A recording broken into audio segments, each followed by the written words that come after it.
Many brands are removing elements from their logo due to the rise of digital marketing, making them easily scalable and modern. In this video, I'll be improving Kung Fu Panda movie poster by simplifying it, making it scalable and modern. Without any further ado, let's get to it. First, let's go to the interwebs and download Kung Fu Panda's image. Before we start cooking, let me see the original poster and see how many elements I can delete. Okay, let's count. Are you counting with me?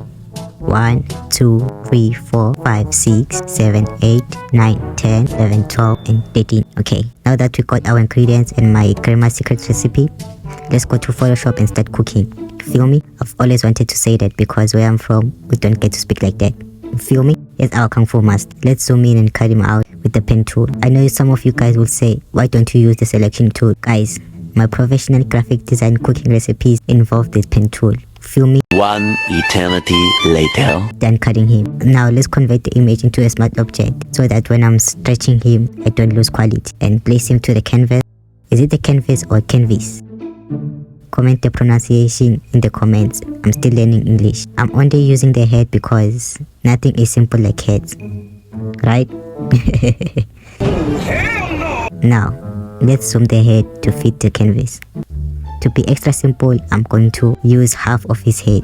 For the text, I'm not going to type it down. I'm going to still like an artist and it's all part of my recipe.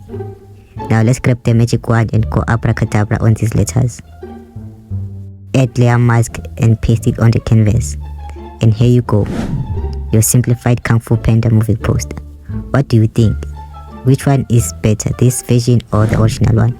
Let me know in the comments. If you come this far, it means you've enjoyed the video, right?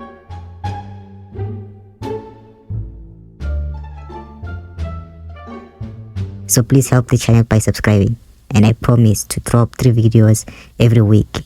Comment your suggestions and what I should do next. Until next time, have a good day. Peace.